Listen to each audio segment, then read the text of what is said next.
I'm Seamless, and today is Friday, which means it's time for a new How to Bass. And today I will show you how to make this bass.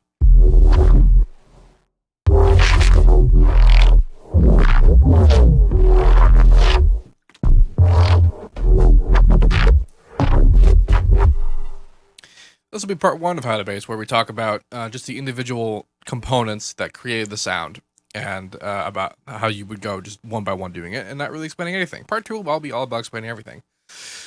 I also want to take this moment to tell you, if you aren't aware, the usual schedule for streaming is that I do guest streams on Saturday and how track from scratch streams on Sunday. Streams. And the last 2 weeks I've been doing back-to-back track from scratch because I haven't had any guests. This week I actually been doing the opposite. I have two guests. Well, I actually have a lot more than two guests, but I have two guest streams. The first one is going to be on Saturday. We'll have Coven, Frequent, and Sean Law all together. We'll be talking about good stuff. And then on Sunday we have Savant. So, just so that you're aware of these plans. There's events up on Facebook if you want to go look at them. And you can like them, share them, and do all good stuff. It's lots of good times. So, let's talk about this bass. So this bass is a little obscene. It's an exercise and complexity that I usually try to avoid, but this actually created such a good sound that I'm pretty good with it. So, everything that's basically here on upward is what is creating the sound. These are all extra. Actually, I'll show you what it sounds like with stuff in context, because this is a whip track.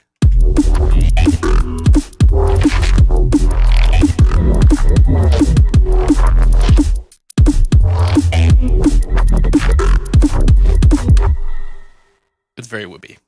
Anyway, so it's just these guys that create the sound. Now this is a Harmer resample vocoder bass. That's what this is. The basic premise here is that I made a sound in a Harmer, I resampled it, and then I used that resample sound as the modulator and also kind of the carrier, and then another Harmer carrier, and then I'm using that in the Vocoded, and I'm doing a whole bunch of crap to it. That's what's up. So let's begin. So the first sound that we begin with is this sound. You can't hear it because I turned everything off.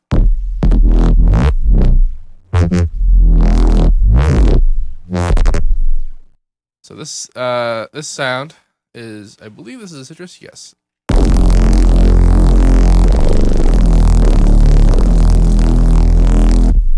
Now, what this is it began as just a normal Reese. In fact, you can see it says it's called Simple Reese because it's the preset that I originally called it, but it's not the same preset anymore. And what it is a saw wave that's outputting at the regular ratio, being FM'd by a saw wave at the regular ratio, but at a positive amount. And then there's a sine wave that's going out into the filter, which is the main output of everything. And this is just so that there's extra bass coming out and reinforcing it. And then the saw wave, the output saw wave, is being modulated by a low frequency operator. Not quite enough. It's being pitched just very slowly. This is kind of like a simple a citrus bass I did recently for another How to Bass, where it was all about the Reese. Was that what it was called? The Secrets of Reese. How to Bass 71? 70? It might have been 70. Anyway, that's what's going on with the operators. It's going out filter, and the whole point of the filter is that it's being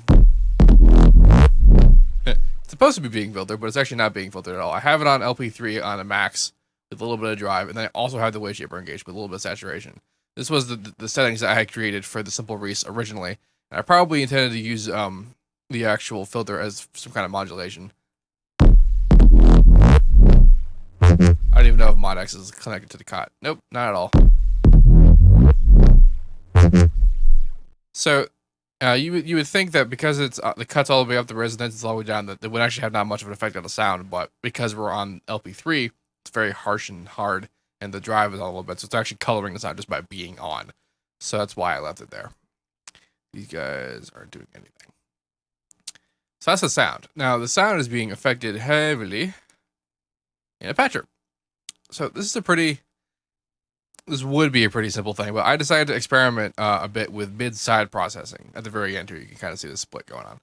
But so first off, what happens is that I did kind of like the opposite of a normal split that I do when I went, because I originally went after doing a bandpass base, but that's not what this ended up as. But I started out with that intention. And normally what I would do is I would process the past band, which is this guy here, and then I would output a sub and a high frequency to kind of balance it out past all the effects. But I did the opposite. I processed the low and the high through a bunch of courses and distorted it, and then I put the band just in straight to the distortion, so that the what's in the band is actually coming out clearer than what's coming in here. I'm explaining things. I didn't actually want to do that. The choruses are just set. I didn't really care what they were. I just kind of made settings. There's a filter after the first distortion. That's the primary modulation in the sound. Now it's going into the stereo shaper. This stereo shaper is outputting a mid and a side. And I am compressing both of them individually. On the primary, on the mid, where all the frequencies are present, I'm compressing it like I would a normal sound. Just a little bit on each, and then on solid saturation on top. And then on the side compression, I actually turned off the low end, so there is no stereo on the low end on this compression. So the side is the sides, which is what side means. I'm explaining things. I don't want to do that. That's what's going on. It's being compressed individually, and then it's going into an EQ just for shaping, and it's being compressed one more time to be together.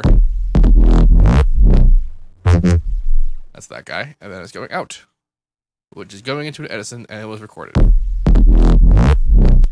Nice. So that's the creation of the original sound, and then it gets resampled once.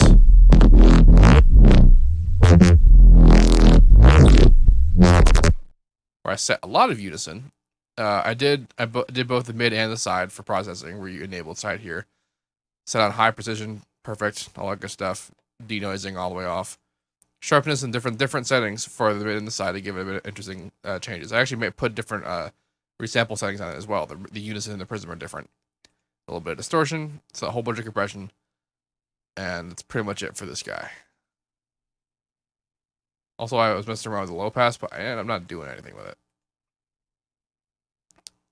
It's in the off position, so you see that this stuff happening here, and it's not actually doing anything, so don't worry too much about that.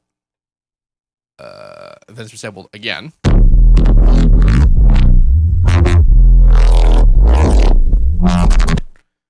This is a bit more traditional resampling. I put it in mid side, but I actually only did the unison on the mid. The side is the first resample step coming through with the same settings.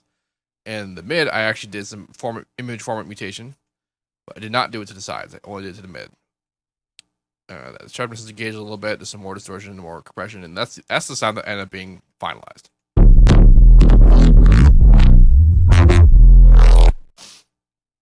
So now I had originally wanted to just use that sound, but like I liked some of the things that were going on with it, but I didn't like the overall like texture of it. So I thought, okay, why not use it as a vocoder carrier? And so I did. And what I used it against was a preset of mine, because I was coming here trying to find one. I picked up Phase Verb 19.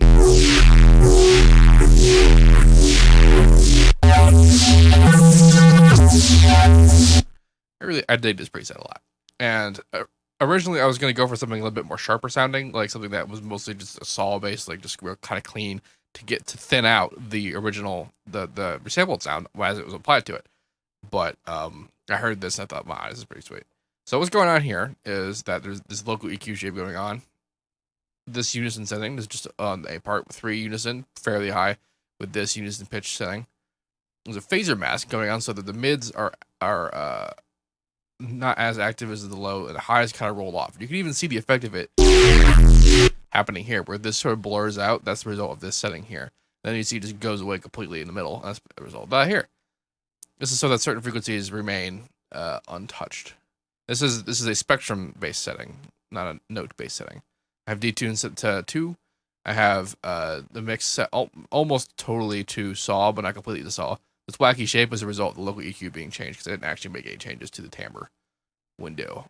Pitch is all the way down, but you can accomplish that similarly by doing this. It's distorted with hill distortion, and I believe that's it. Yeah, I mean, the phaser's on with these settings, which is creating this. The keyboard tracking is opposite, which which means it's actually moving in the direction opposite of what your direction of the keyboard is doing, as opposed to following it 1 to 1. So that sometimes creates a sort of interesting effect. And that's what I went after here, and it worked out. I have a little bit of harmonic protection on as well. That's the end of this sound. That's what created this sound. That's the sound that I used as the carrier for this business. Now, this is where interesting stuff starts to happen. So what happened here is I set the resampled sound as the modulator, which I did, but then I have this 0 in as the carrier, which actually means that the combined signal is the carrier. Combined signal of the modulator and the carrier, which is the Harmer live synth versus the resampled synth. And this gets a bit interesting because originally I went in and I put in the exact original notes. You kind of see that they line up a little bit, but then I changed it a little bit. And then I also cut up and moved around the resampled sound. So you might be thinking, why does that work? Because if they're both being processed as the carrier, that means the notes are interfering with each other. Because if I just hit this, you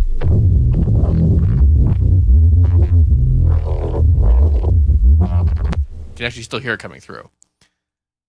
And really the only reason why it still works is because the carrier that's going through is so much more present that it's able to punch through easier as well. Let's see, which one is the modulator? This guy, yeah. I'm also sort of cutting off the low end on the modulator. Tiniest, I actually brought it back from how far I had done originally because I like the sound better.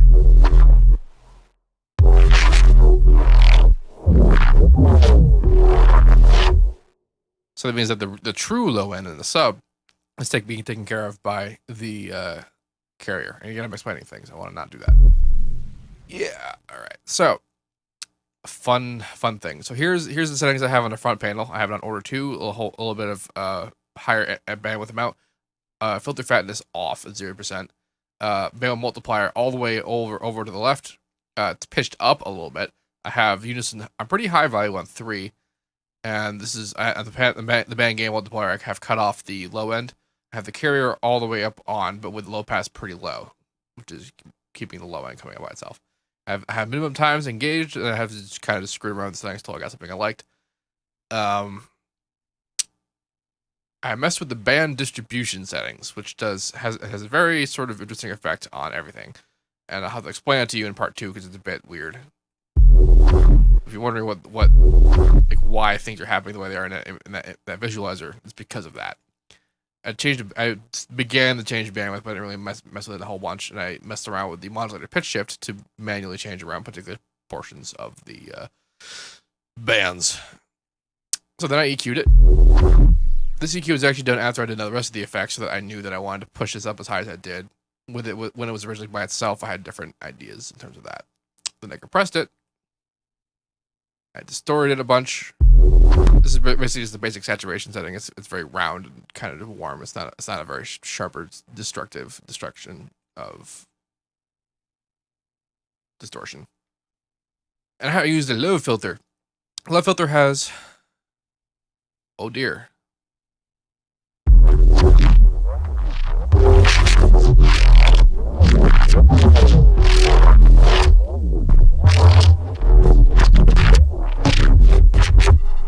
Cool. So, I originally, I had both of these on. I don't know why I turned them off, but I had two on. One is just a normal low pass, and one is just the band pass. But the band pass, if you go to cutoff, you see the mod X that the shape that I drew for the mod's position is very kind of different. This means that it's actually moving around a lot more, even when you're doing just a linear mod X movement, than say the first part, which is just a low pass. So as the frequencies are opening up, the bandpass is moving around within those frequencies. That's the point of that. But I had it turned off. I totally didn't realize that. And you may have also noticed that during sections of silence originally, like right then, if I had the bandpass on, kind of still hear stuff. And that's because I have this configuration going on in the volume section of the mod X, which means that when mod X is all the way down, the volume is all the way off. That's what I wanted.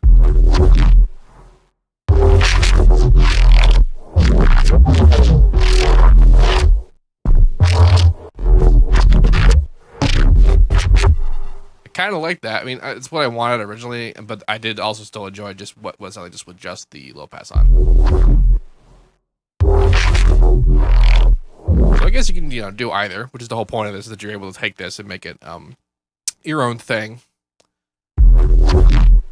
Wow. Okay, I'm just gonna leave it off for now because that's the one that we started out with doing. Anyway, there's a low pass on it, and then it's EQ'd, it's tiniest bit, and there's reverb. As you can see, the reverb is actually being automated on. Reverb can be set to whatever you want, but there's a particular purpose to it, and I'll explain that in the second video.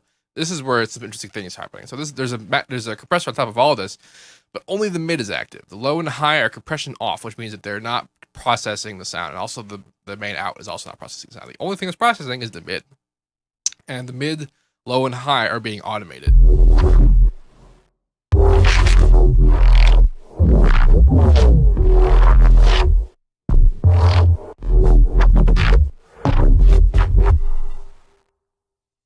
It's set fairly harsh with these settings and a bit and stereo widening. And part 2 is gonna be full of why that's awesome. Now, as you see, I ran out of effect slots, so I routed it into a new one to have an EQ'd for just final coloration. And that's sloppy on my part because normally I would just do a patcher for complicated crap like that. But I forgot, so I didn't. I have also routed this extra thing, which is as a sound only. Let's see, can I?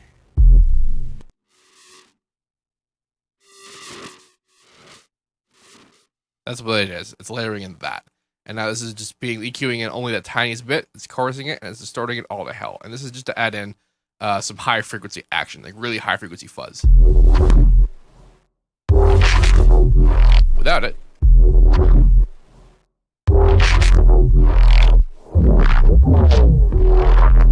it's still viable, but I like the high frequency addition involved. Indeed, and then it's all routed to the side. It's being processed and it's going out on top. There's a compressor for the whole track, and that's pretty much it. That's the whole thing. Boy, that's a lot of stuff.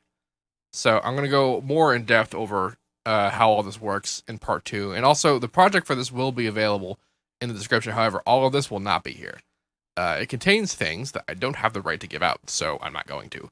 However, all of this is fair game. So the original samples that created the patches and all that, and the resample steps, as well as all this, is going to still be there. So that's good. If you have any questions about this, let me know. And as usual, have a nice day.